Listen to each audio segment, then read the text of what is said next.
All right, good evening and welcome to the True Love Movement Hour. I'm your host, Brother Shaq, And Mama Fire. and we'd like to welcome everybody here this lovely Saturday, September the 3rd, 2016. September. Yeah, September already, already. Mama Shaq. Fire. Already September here in New Orleans.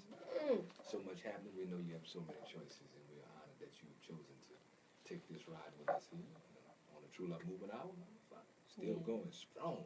Going strong, you Right know. on. So proud of this last bit of 2016. You know, we're almost to the last quarter of 2016. So we're gonna really enjoy September. All right, we in it now. Oh yeah, but we're saying we're gonna enjoy it. Oh, right. Well, I don't know. Is this the last quarter? Yeah. Oh, okay. Well, shoot, come on. I'm thinking it was the last 3 months, but but yeah, we'll take it. The same campaign is just been it's just been nonstop all year. You know, I've been hearing people say, "Get your mind right," or "You need to get your mind right." And you know, that's something we say in New Orleans, but it means something different. Yeah, it's you deeper. know, it's deeper to us. It's about the mental health of our people, the mental wellness, mental support, mental stability of Black people. Period. You know, it's really once your mind is right, everything else falls in line, and we know that. So That's right. And we're still a developing people, after coming out of enslavement. That's the way I look at it. We're a developing people, so we're not all together in terms of our potential because we haven't healed yet. We well, really haven't healed as Brother Shay, collectively. let's go all the way back. All right. Because we developed everything that Right. there was to develop. Oh, indeed. And so we were purposely stripped from our understanding of who we were, who we are. And so, let's make sure to give each other the majesty first Indeed. to the understanding, because I believe when people understand who we really are, when people really remember who we really are, then they can rise up to that with the help and support that they need to get through, the slavery piece. But I don't like starting there. We shouldn't start there. And there's an understanding that there's somewhere we do have something in terms of a legacy to go back to. Go back to or go forward to. Right. Go forward to. We got to remember there's a future for our people. I visualize the future of our people all the time, and it's a beautiful thing. It's not a game, because I got children, and I'm going to have grandchildren and great-grands and all that. So remember, our ancestors thought about us. Right. So we should think about the future like they thought about us. Our descendants in a really profound way. Those of us here now really do have to think about the next several generations in terms of what we're creating today. That's right. And not a hope, but a deliberate creation. Intentional alchemy is what I like to call it. And you know what, Brother Shaq? As we looking toward the future, those who say, man, Black people ain't never gone, or Black people this and Black people that, you shut up, or keep that to yourself. Because for people who understand that we must, we have to think about the future of us in a way that's forward thinking, in a way that's positive. Because if we say it ain't gonna happen, of course we are powerful creators, and so whatever we say or think will happen. Well, largely the people, or at least not so much the people, but the thought process that you're talking about is the one that is sick. You know what I'm saying? So we have to recognize that our people are still, like we like to say, in the mud in many ways. And you were talking about, Afrofuturism and things to come and things of the future. Today we're with not so much the future, but was once something that we conceived. It's actually happening now with the potential of this platform of Facebook Live. That's right. Because we understand that our people, though we have a very loyal listening base that is sizable, and we give thanks for that, we do realize that many of our people like to add the visual component too as well. They said video killed the radio star, you know what I'm saying? So I remember that.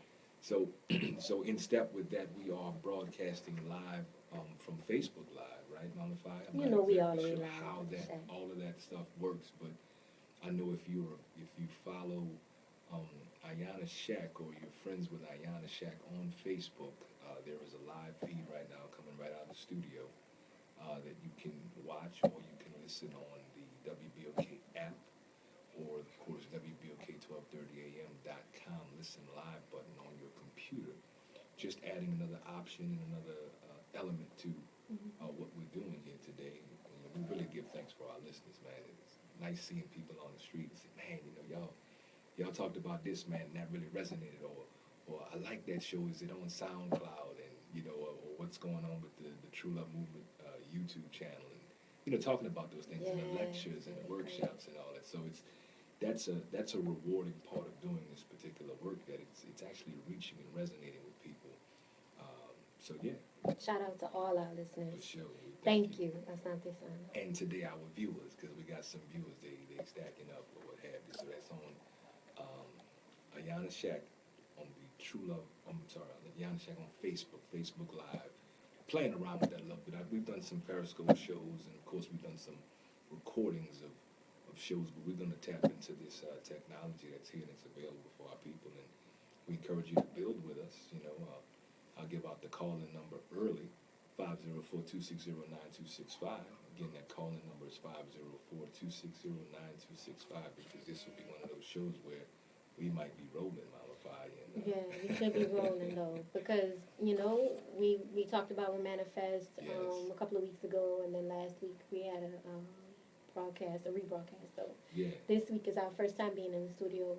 Live show. And so we have a serious topic. Definitely. They're always serious, and they're always relevant. And thoughtful to our people. Thoughtful, that's right. So today's topic, without any further ado, because it's a fast hour, Mama Fire, is something I know we were inspired by this, some time ago, and we always kind of talk about this particular subject, but this is one we think can resonate with everyone. And the title is The Takers. Today's topic is the takers. The takers. And so when you take a look at the definition, it's interesting. Of course, we looked in the Webster's dictionary. There were 20 separate definitions for what a taker is. Wow. And of course, this is not our creation, but it's interesting that somebody, for something that seems like it's just one thing, you got 20 different definitions. And of course, we would never go through all of those different definitions, but what's interesting is that they all have to do with getting your hands on something. Yeah, all of them have, taking is about getting your hands on something or obtaining something, getting whatever it is into your possession. That's what taking essentially boils down to. And so, and then in the Urban Dictionary, it was very plain to our understanding. It was the someone who always takes from other people and never gives back. we just say it plain. Yes, we do. Someone, and that's of course that's something that's online, but with coming right off of the heels of the 11th anniversary of Katrina, and the things that happened at Baton Rouge, and with our own people inside our community and within our own families, we understand that this is a really relevant topic that our people can do a deep dive about, not the superficial surface type thing, but really examining what this whole taking psychology is about as it relates to our people and others. That's right. And it's really timeless. And it's a shame to say that it's timeless, but it's the world. It's the world we live in. The whole world. And so all of the current events that are happening are all related to this idea of the takers. Right. And the opposite of the takers are the givers. Sure. If we look at that. And so that's my viewpoint. Excuse me, that's my viewpoint from it, is the continuum. Right. The continuum between the takers and the givers. And one of the things that inspired this particular topic at this time is our dear friends and good family over at Jack Ghetto Beginnings. Our brother Roz Boo and Empress Trish. We were having a conversation for sure, definitely. One of the Talk About It Thursdays, or several of the Talk About It Thursdays, which was a magnificent thing. If you had a chance to catch it, you know what I'm talking about. And if you missed it, stay tuned because it's coming back. But Talk About It Thursdays was something that Ross Boo and Empress Trish were doing there, where they invited our community to be able to engage in very healthy discourse about the things that are impacting us. And it wasn't rigid at all, and it was a great forum and opportunity opportunity for people who may not always be heard to be heard, and to be heard amongst their peers and people in very similar conditions. And we were building on some powerful subjects. And everyone there seemed to really enjoy themselves, and they enjoyed the experience and the fellowship and what have you. Of course, we had a black-owned business, and so there was an opportunity there to, of course, support that black-owned business. But one of the things that we noticed there, and also many other places, is that everybody seemed to have a great time. And they talked about, I mean, it would go on for hours, Mama Fire. This wasn't no 30 or 40-minute thing. This was 3 and 4 hours sometimes. The brother would be there with his family, and there was food and all kinds of. It was a beautiful, beautiful situation. And but what we noticed is everybody talked about how good it was, but few people were willing to spend money with the brother, or just drop something in the donation box. And he didn't press hard on that. So it wasn't like he said, look, I need everybody in here to put in some money or whatever. But it was that there was a disconnect between that good time we had and how we were going to show our gratitude collectively. And as it so shook out that the brother was, he made a decision that was good for him and his family in terms of, what was logical and sensible, where he had to take a different course in terms of his business. And so the Ghetto Beginnings is not functioning in the physical as it was. It is now, through online purchases and, of course, social media. You can catch up with Ross Boo and Press Trish that way. But the actual... Is it more mobile now? Well, it is mobile. It's like mobile. Doing second lines and stuff? Second lines, yeah, he's doing a lot. I was looking at, he's got a phenomenal, he's put together a grill, and he's concentrating on that business right now, which is a mobile business as opposed to the standalone stationary storefront that he was in, which, of course, did allow for people to come in and visit and host that and facilitate that Talk About It Thursday. So, as much as we hate it, that kind of pains us all, it was a logical thing for the brother to do, simply because he was not able to sustain the business in a way that was good for him and his family. And we got to really look at that kind of a thing, because that isn't the first time something like that has happened. There's so many things that we enjoy as a people with our own people, but we often just receive. We take, and then at some point it runs out, and then we're like, well, what happened to that? Mama Fire? And you said another word. You said receive. Yes. Which is different from taking. Definitely. And I want to keep that clear, that I think the exchange between give and receive is balanced and beautiful. Definitely. But giving, taking, right, or even just taking, and we have to connect that to our behavior. Right, that's all behavior. All behavior. And when we think of the takers, we think of, the real devilish takers. We think of, people who took this country from the people who already had. That's right. Took this country, took this land. And but that's on a micro scale, Brother Shag. That's an energy.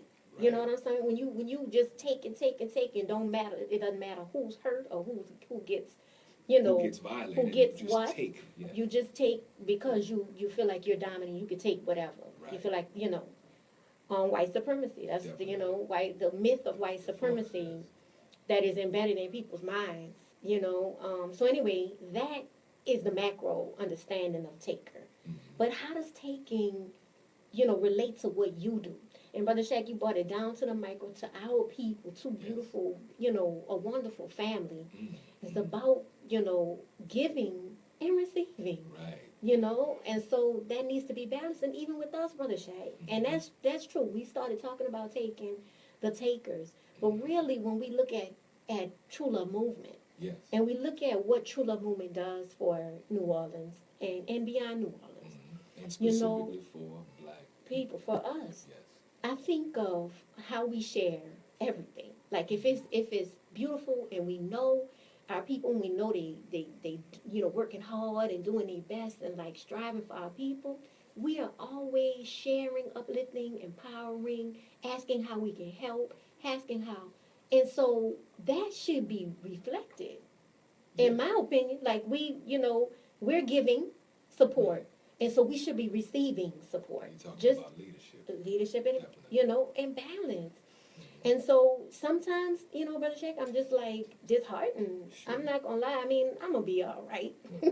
because I'm a warrior and it's all good. I'm just Right. saying, like, but it does make me feel disheartened Mhm. by this, this taking energy Right. that's on our people. Yeah. I mean, if you're a giver, in which I am, I've been a Mhm. giver my whole life. People tell me, you too nice. You too this and too that. Right. The thing about it is, I can't be too nothing when I'm acting in my spirit. Then this is who I am, and so and that won't stop. Mhm. But the thing about it is that I won't give more than I need as a person. I've got to give to myself first, and that's Yes. what I understand, and that's what I've had to understand. So I give to myself, and I give to every, my brothers and my sisters who are loving and beautiful people. But I mean, I got takers in my family. Oh yeah. You know what I'm saying? I got people who are natural takers, Right. meaning they don't give and they don't even think about giving Mhm. to anybody, anything. They just take and take and take and take. Mhm. So, we all know what that's about. We all know how that feels. Indeed, but I think we should definitely look at it from a professional standpoint and from a Yeah. behavioral standpoint. Yeah. I mean, let's really examine what the psychology is behind taking, and it's interesting where in terms of our people pick this up. I think all of our people, Mama Fire, are largely just like you are, in that they are givers. We are natural givers. We are. But I think what has happened is in dealing with the ramifications of being enslaved in our experience here, particularly in America, and what continues to be the so-called black experience, we have taken on a behavior of the oppressors. In other words, when you about taking, you're coming from a place of lack. See, those who give and produce, those are creators. That's right. We're naturally, as black people, creators. We're not really takers because we just make things happen. But this this um, this mind that we've taken on, we call it our white mind. When we're in our white mind, we're about taking and consuming and getting from somebody, as opposed to the energy that is there necessary to produce something. And so, when I'm looking at, I want to borrow something that the People's Institute gave me.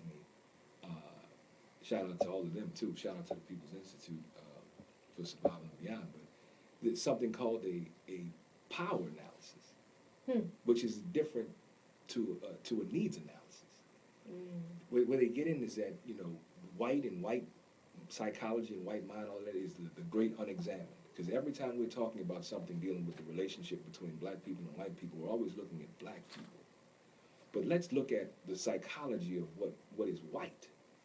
Not what's right, but what's white. And that is where that comes from. These are the people who have taken. These are the people who have violated. These are the people who are looking at what's in it for me. The approach that is in the nature of everything. Every time we're in relationship with these people, they're extracting something from us. And so that has been our orientation to that whole give and receive dynamic you're talking about. So we're operating from lack and impoverished kind of mind. So we don't think we got anything, and so we're on a mission to see what we can get. We hustling like that, like we just let me get that out here. You know what I mean? It's all let me get it from you, not let me put something over there. Let me make something. Let me create something. We're definitely capable, but we're in the mindset of, we know that we are owed something. We know that we are due. We know that. But we're pulling it from our own people because we can't seem to muster the courage or find the technical capacity to get it from the people who really do owe us. So we walking around collectively trying to see what I can get out of this thing. And that leaves those people who are amongst us, who are producing, it leaves them depleted with no one to engage with some kind of receivership from. from a behavioral standpoint. Definitely. And you know, that living in that space where you've been taken from can make you, just make you jaded. Yes. Like, man, I'm not no giver. I'm not doing that no more. That makes me a clown, or that makes me You feel a played. fool of, played. But super shout out to Brother Willie Muhammad, because he posted something, and it was about elephants. The elephants and the rhinos. The elephants and the rhinos, and mainly about the elephants, though. You talk about white folks manufacturing problems, throwing a brick and hiding their hand, but what happened was they had an abundance of elephants, yes. which is supposed to be. Because they're not going to make more elephants than the Most High or the universe or the world can handle. But they're saying there are too many elephants. That's right. And so they killed the elephants. They killed the adult elephants in front of the children. That's right. They killed the elephants in front of the children and disposed of parental elephants, especially the male elephant. So then, years after, they're having a problem with the quote-unquote juvenile elephants. Right. Or the youth elephants who are doing rambunctious things that if their fathers were involved, they would not be doing. Correct. And so then, instead of saying, wow, we made a big mistake by killing their parents, they're saying, well, we're going to kill the babies now because they're too wild. They're out of control, so we're going to kill them. And there was not one black face on the documentary. They're all white. And the thing about it is that we understand, and that's the thing you do. You insert yourself into a situation that's already there, already working. Nature is working it, like the Americas. The quote-unquote Americas. So that means that before they came, the European came, the Americas were viable. Yes. Viable places with viable people. Please, we need to wake up to that fact. We think, they were, pagans or, Indians running around naked and whatever. But it was a civilized, harmonious, functional place before that happened. And what did you call them?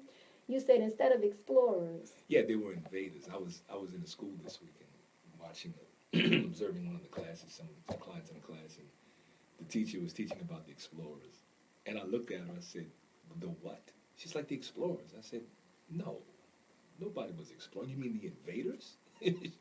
She looked at me. I said, well, tell the children the truth. Come on. They were invaders. They weren't exploring anything. They were invaders. And they were murderers. And they came to take what they were finding. They didn't come to add value to it. They came as the main takers. And see, we can bash that all day long. Instead of really, shining a light on that, because those are things that we should already know. Yes. We need to look at ourselves and see how that taking energy is a part of our thoughts and our mind frame. Right. Okay? We talk about the white mind all the time, but I need people to really think about themselves and where you are on the continuum between takers and givers. Right. Okay, where are you? And then are you giving to yourself as well? Because you can be a giver, a natural giver, and don't even think about your own needs. And you will be, decimated. You will be tired and burnt out and broke down and all these things. So many of our people are. So we can learn how to give by how we give to ourselves. Right. And then, are you a taker? Are you closer to the taker part of the continuum? It's a trip the way we think. And so we have a special guest. We do. And bringing her in, this is a perfect segue because we're talking about power here with this giver and taker situation. That's right. And it's important, too, while we're thinking about where we are on the continuum, to understand or explore, if you will, since we're using that word, that in order to be a giver authentically, you have to be acquainted with your power. Yes. So you have to know that I've got something of value to offer. That's right. And be inclined, because you're inspired to do that from within, because you're recognizing and connecting to your people. You're realizing, well, that's my people, that's me over there. That's the self-love thing, that component that inspires your behavior to be a giver, because you already know I've got some things of value. And I'm not talking specifically or exclusively about money. I'm just talking about power. Like, when I hit a room, I'm looking at how can I improve the condition of what's happening in that room. Yes, you That's are. what I do. And that's a habit And so that habit has developed a reputation. That reputation enables me to get a lot of things done because I'm connected with improving and adding value, not being a taker. That's So right. when I need or I want, I can command it because I've already invested. Yeah. And that right there is a very simple illustration of how it actually works, being a giver, because you can be a receiver. You can be a good receiver after you've already issued it out, as we would say. Yeah. in the world. And when we're talking about balance, we're talking about giving and receiving. Yeah, because that's Both, got to and be not just balanced. giving, and it's about receiving as well. And all of us, as I receive, you have given. As Right. I've given, you receive. And so, we have a special guest, Do and I'm we? so excited Mhm. that she is here to talk and help balance out this conversation. Right. Because, when we're talking about the takers, it's really, really, it could be very, very unbalanced. I mean, we have a lot of takers. We have much more takers. You look at the earth, Sure. and you see, the issues that we're having is because of the taking of resources, so And that's, not replenishing, not and not understanding that replenishing. this is a cycle of life that we are engaged in energetically. And no one that I know knows more about life's cycles that's right. than the sister here with this mighty mic in her hand. We would give you Sister Midwife Productions' own Peace. What's Peace. happening? Facebook Live. I'm glad I, Facebook Live. look a little decent today. Oh, you I always feel look good. beautiful, queen. Come on. Come to the radio to get on the television. I'm right? telling you. Good money. I love it. I love it. I love it. I got to catch up with you guys on that tech savviness. Yeah, right on. Right on. So, sis, I'm glad that you're here. You got a lot going on in the month of September. I do. And so why don't you start there? Okay. Do you mind? It's interesting because, of course, I've been listening to your conversation. Right on. And I'm like, I don't know if I'm going to switch the energy that much because it's a lot of taking that's happening around what we got going on. So Okay. this has begun to resonate with me. So September is Infant Mortality Awareness Month.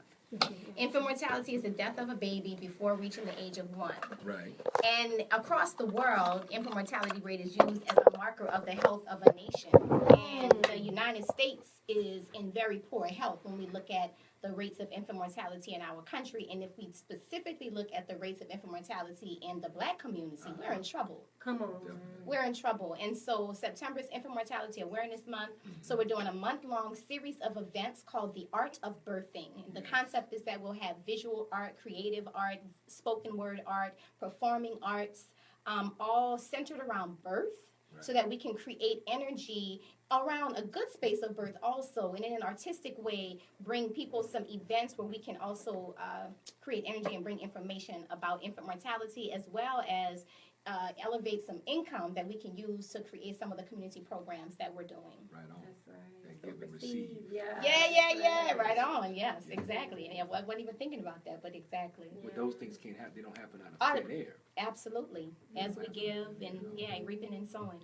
It's how life works. So just when I think about women giving birth, Yes. and that is truly the ultimate giver, Yeah. right? When you give life to someone, that is so fabulous. But unfortunately, in the current maternity care system in our country, the natural space of giving birth and the natural love and the hormonal cocktail that goes along with giving birth is being stolen from our people. Come on. It's being sister. stolen. Their opportunity to experience the ecstasy of giving birth is being stolen, and there is a lot that happens during that time, because when you're experiencing the ecstasy of giving birth, that elevates the amount of love that you're going to have for your child out the bag. And when we get into these conversations, sometimes people kind of get uptight and they're like, well, I had C-section, that doesn't mean I love my children. Absolutely. Sister Mama Fire right here, she's had a number of C-sections, and I know she is an ultimate mother and loves her children to the end. But you know what, sis? It's a trip how we say, oh, they took the baby.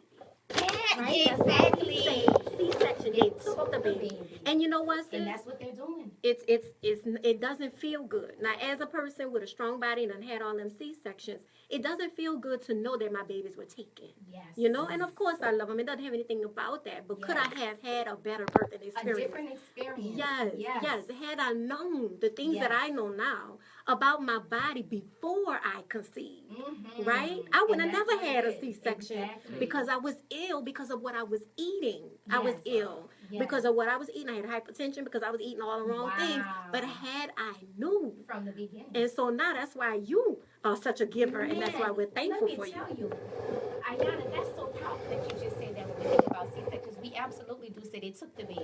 And even outside of C-sections, they will say they're going to take the baby on Monday if they're going to have an induction. And let me tell you what. When we're getting these different medications, the epidurals, the Pitocin, those things that are being injected into us, they are taking a lot. Because there is a natural hormonal cocktail that we should be receiving when we give birth, and as we receive it, we give it to our babies. Yeah. But when that natural hormonal cocktail is blocked, we don't really know what's happening. You know, and people can talk about how these things are safe, and we've been doing all these things all these years, and it's wonderful, and it's helped women. But what we have to do, too, you all were just having this conversation, is look at the world right now and what's going on. Come on. You Look know, at the source of the information. and look at exactly. And look at the source of the information always. But to really just consider that how we are having our babies and how our babies are being taken from us, it's a problem, and it sets us up. If we get back to Infant Mortality Awareness Month, it sets us up to have increased risk for infant mortality. Right. The way we're birthing directly impacts our infant mortality. The health of us, the racism and the stress that we live under in this country, all of those things directly impact our rates of infant mortality. Definitely. And so what we're doing is, you want me to go ahead and just kind of talk about the events? Please So do. so the Art of Birthing, like I said, is a month-long series of events. We have 4 events planned. The first event is coming up a week from today, September 10th. It's going to be at the Neil Jazz School of Music from 2 to 6. I'm very excited about going over there. Their building is so beautiful. And this is going to be an art show where people will actually see visual art, paintings, and drawings of different depictions of birth.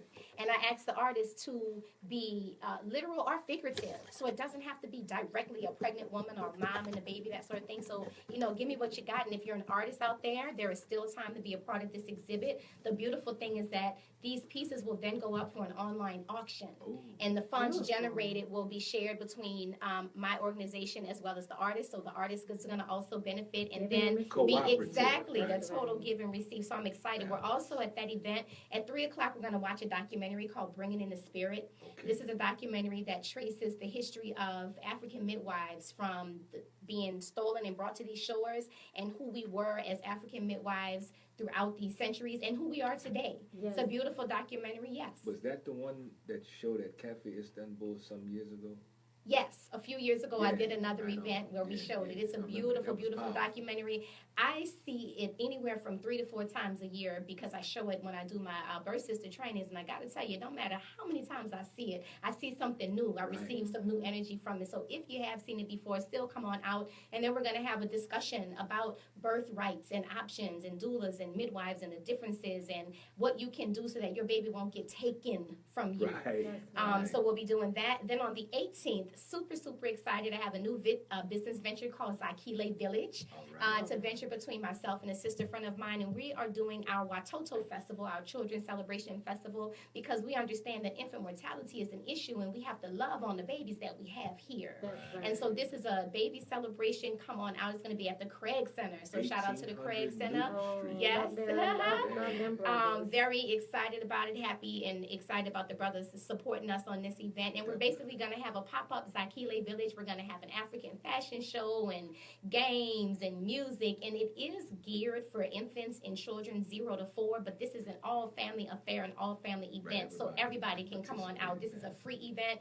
And the last event was also free. There is a donation suggestion of $5 for that first event, but not required. Come on out. It's free. The Watoto Festival is free. We're going to have some swag bags. If you got some swag that you want to market to parenting families, let us know. We would love to have your stuff in these swag bags. Shout out to Nurse Nikki Nola for sponsoring our swag bags. They are so beautiful. We're so excited about them. Can't wait to give them out. Now I'm super excited about the third event. Is going to be on September 25th. So if any of you know, I am connected intimately to Black Star Books and Cafe in Algiers. A little connected. And so on Sundays, we do live music set Liberation Lounge. Yes. Well, on Sunday the 25th, we're going to do Liberation Lounge, the Sista Midwife edition. Okay. And the theme of the night is going to be giving voice to birth. So whether you're a man or a woman, we want you to come, sign up for the open mic, and lend your voice, give your voice to birth. Talk about your seed, talk about your womb, talk about your birth, talk about your not birth, the birth that you want to have, the birth that will come. Maybe you're talking about an idea that you're birthing, birth something beautiful. Whatever it is, come out, step to the mic, and share with us, because that's going to be an exciting event. I heard that birth was the revolution or something. Oh, yeah. Hashtag that. What is that about? You know, well, to me, when we look at a revolution is when people get serious about overthrowing the foolish status quo that is injuring them. Yes. And so birth can be a vehicle, a part of this revolutionary war that we need to be fighting. And birth also creates the soldiers that we need to fight this revolutionary war. Definitely. So in all of those different spaces, birth is the revolution. Well, I think that's a paradigm shift for some of our listeners, because oftentimes birth and birthing and the whole pregnancy, and many times things are under duress, and all of our children don't enter the world in the best possible position. Right. You know, and I think that often is overlooked in those moments, and then we end up dealing with those things some years later once they enter into school systems and other places. When you go back and, you know, trace it, I shout out to Walimu yesterday of Amaru at the Cafe Istanbul for the underground. She was talking about that very thing and her experience inside of the schools, where, you know, the treatment was so horrible of many of the children, but she started talking to them and they explained that, you know, my parents are deceased, or my parents are, one parent is incarcerated, or they've had all kinds of trauma that they've experienced really since birth. But now it's just like what Mama Faya was talking about with the elephant story, elephant documentary of Mr. Willie. I watched it too, and that's what I noticed. Everything that she said, but I saw one thing early on, was that this whole idea that elephants, the children, the elephants were just running wild because the fathers weren't there, and that's what they were pointing out. But what I saw is this encroaching nature of the white man deciding that he wanted a park there, and that for his park to exist in that box, there were too many elephants. Yes. So he tampered with what nature already had, perfectly designed, and then decided that after that was over with and it produced an undesirable result for him, he decided that the problem were the elephants. Right. Because nobody interviewed the elephants. You see what I'm saying? Nobody interviewed the elephants and said, well, how did y'all come to be in this particular condition? They did what we know is of the white mind, they did victim blaming. Yes. That's what they did. They said, well, it's the fault of, you know, we got to do something about these elephants. They're a problem. We have to do something about the white man. That's the problem. That's been the ills.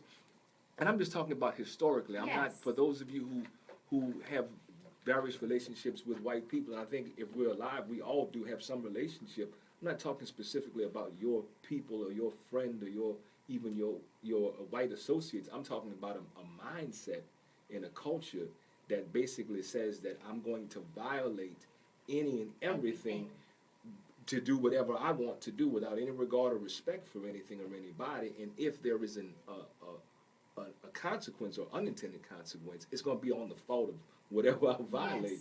And that's the problem. And that's insane.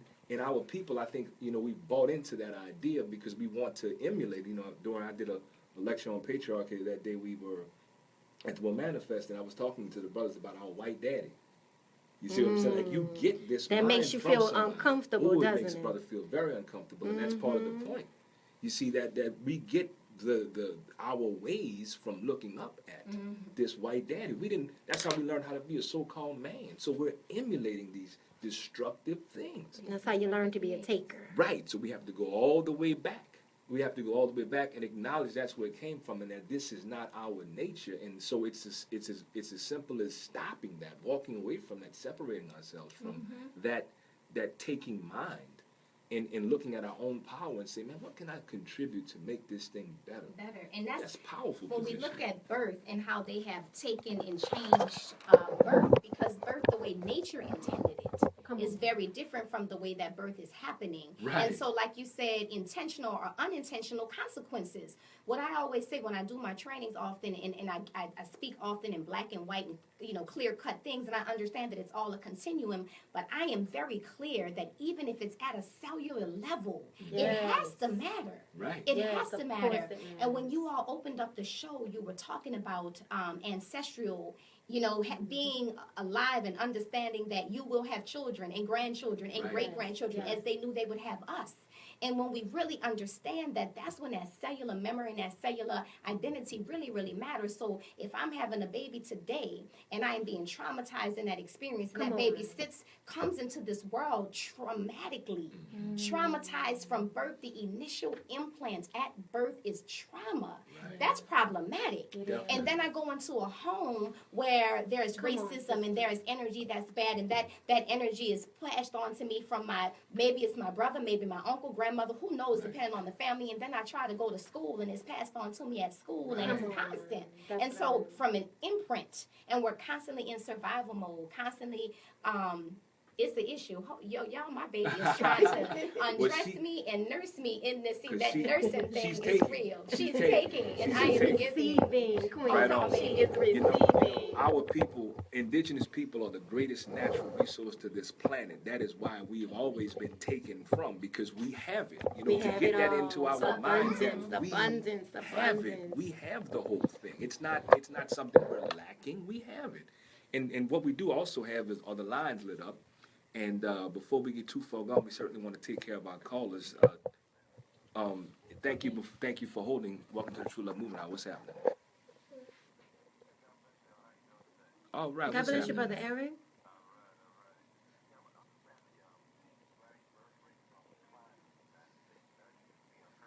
Mm-hmm.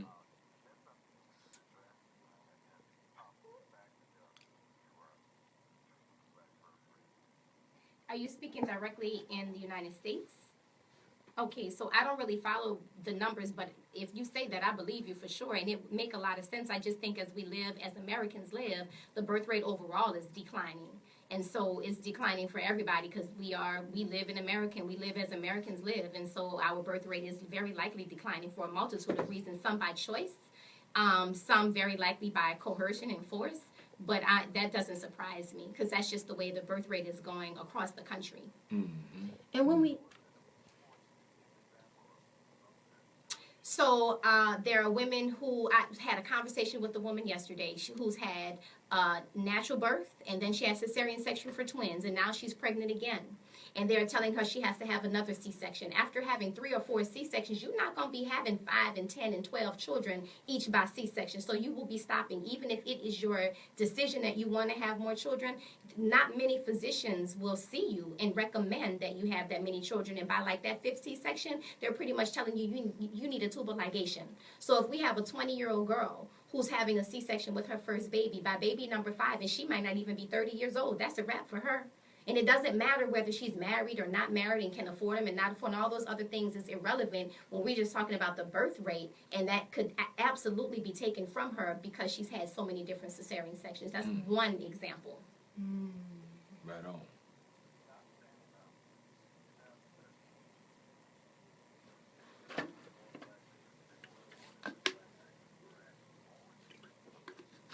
Okay.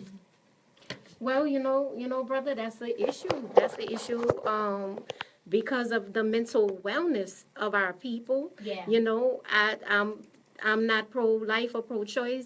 I'm pro-black woman. I'm pro-wellness.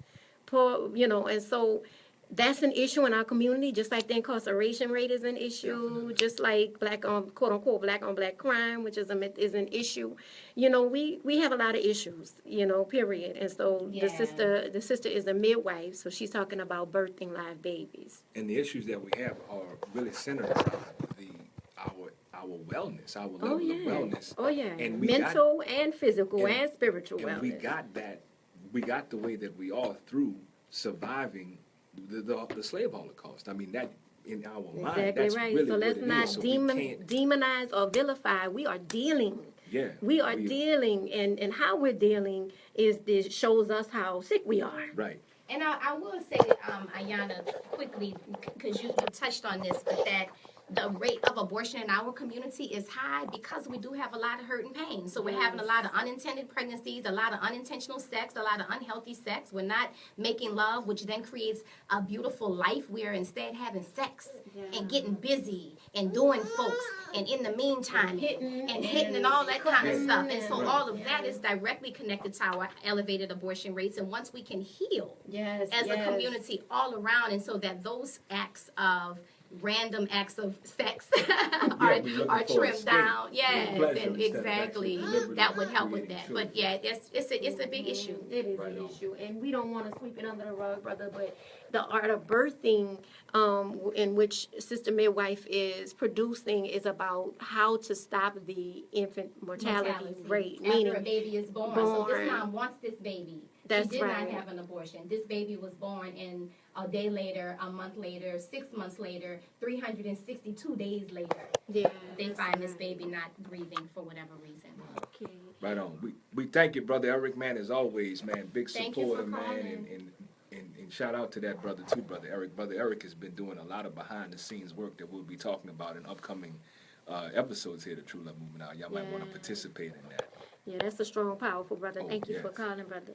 And what I love about what's happening in September is that it's centered around birthing, but it's also centered around Black Mama, and as well as, you know, in the relationship that she has with the Black man, with the Black village, with the community. And I really love that, you know, because we have to shine a light on the giver. The giver of, you know, the original womb, as they say. Yes. So one thing I would be remiss if I forget to mention this, that our culminating event for the month is going to be a play. The play is called Birth. It's by a woman named Karen Brody out of New York City, and it is a phenomenal play. I did it a couple of years ago. We had a wonderful experience. Everyone who came really enjoyed it, and the thing that I love the most, that I say, and I'll say it again and again and again, is that I can touch people who have said to me that because of that play, they took a different control of their personal birth experience. Beautiful. And that because of watching that play and hearing the stories, they went into their pregnancy with a raised eyebrow to understand their rights and their options. And, you know, if we can take a play and educate the community like that, that's beautiful to me. I love that. I'm super excited because a sister I know, Mama Fire Like Ayana, is going to actually be one of the actors in this production. So we're really, really excited about that. And you got to come out. It's such a great performance. And when we look at how they have changed birth, there are some stories in here where they give perfect examples about how women's experiences are taken from them. They literally talk about it. And some of the play is witty, is funny, is sarcastic, and all of that. But then it's also heavy and deep. And so you're getting a double dose of entertainment and what we call edutainment. It's a beautiful production. And so that's going to be on the 30th at Cafe Istanbul. And because we know that so many people are going to want to come out and see it, we're going to actually do it a second time on the 1st at Cafe Istanbul and a third time. And I do want to say that the Saturday matinee show will be a community performance. So if you run an organization where you mentor women and young fathers and that sort of thing, and you're interested in sending some people to the production on Saturday afternoon, please reach out to me because we are going to have significantly discounted tickets for that Saturday afternoon. How can the people catch up with you? Because, I mean, you just laid out a whole list of things that you were giving. You know, we're talking about taking, but everything you laid out was things that you were giving. I didn't hear you asking for anything. You were just giving because you're showing our people love through what you're giving. And what she knows. And so how is it that people can receive this information, follow up with you? Yes, absolutely. So they can go to my website, which is sistamidwife.com, SISTA midwife.com. They can email me, sistamidwife@gmail.com. Again, SISTA midwife@gmail.com. If they go to sistamidwife.com/the art of birthing, they will come directly to the page. If you can't figure that part out, you could just click on Happening in New Orleans, and you'll find the information. You can follow me on Facebook. Facebook. I just started Instagram. You can follow me. I haven't posted a picture yet, but I Right. will be doing so before the end of the weekend. And on Twitter at Sista Midwife. You can also reach me via phone, 504-329-4839. We are still looking for sponsors to help with some of our events. We have a program book that's going to be distributed to lots of people and hundreds. And we're also going to be marketing everything via Facebook and all of our social media. Thousands of people will be hearing about your business. So if you're interested in being a part, you can reach out to me. We would love some Black business sponsors in particular. Come on, yeah. Well, we thank you for coming black Yeah. to the True Love Movement And thank you for Hour. tolerating my little Kaylee. Oh, We love Kaylele. Say what's happening, We love Kaylele, you, because you're on the period. Say Facebook. You're on the hello. Facebook Live, Mama. Say hello in the mic. No. That's a Say famous. all right. ooh. That's a famous baby. So let me see that No. fist. There we go. All right. Right But on. I want to thank you, sister, for Thank you. your heart. I want to thank you for your heart, your mind, because you're a super sharp sister. You got this information and you giving it in abundance. The idea of birthing this sister revolution is just, it makes me feel good. When I Yes. think of that, makes me feel, my heart just explode and understanding that yes, we will. Yes, we will. Right. We just need to get our minds right. Once we get our minds right, we understand our power as Yeah. givers and how the community can support the sisters who are conceiving and having And babies having and stuff. babies. So I love you, sister. Thank you for coming. Thank you. Right. Powerful conversation today. That we could go on and on with, man. Unfortunately, we all wrapping it up. Mama Fire, with regard to giving and receiving, and we know True Love Movement is giving a lot. Where can people receive information about True Love Movement? Well, of course, on www.truelovemovement.com has all our information. We are on all social medias. Yes, We ma'am. are on Instagram as True Love Movement. We are on Facebook as True Love Movement. We are on Twitter as No, as A at TLM TLM HR, yeah. HR. And the Love Line. And a love line. Please call a love line for more information and show yourself some love. 504-309-LOVE. And of course, you can certainly book us for lectures, workshops. Yeah, we book we do them. in-school programming, after school. We're doing some programming. phenomenal work, Brother Shaq. Right on, right We're on. giving a lot of We're beautiful giving. information. And we are receiving as well, because that's what it is. It's a balance. It's a thing of balance. And That's right. one thing Love. we would love to balance out is the length of this show to extend it, but unfortunately we're limited on this particular at this time. But do connect with us. Do connect with Sister Midwife Productions. Kaylele is there, ready to receive. And we want to definitely thank all of our listeners. Thank our callers that we were not able to get to. Please catch up with us on social media. We thank everybody who tuned in to the Facebook Live broadcast. As I understand, this broadcast will be available Mount Fire, so on the Facebook page, so I think we can share it and what have you. So Thanks to our engineer, shout out to our Aaron. engineer. We love you, Brother brother. Aaron. Thank you, dear brother. And Yes. so, fast hour, Mama Fire. We'll be back. And we'll be back giving. You know what I'm saying? I mean, it's you to understand better. You are coming from a much more powerful position when you are giving than when you are taking. Because when you are Yes. giving, it suggests That means that you had have it. it. That's right. So You you're not got it. operating off of Abundance. lack when you're giving. That's so right. You don't want to be lackful. You want to be strong and powerful. And our people are depending on all of us to do our part to improve the conditions that we're in here in America. So I'm Right. Brother Shaq And Mama Fire. for the True Love Movement Hour.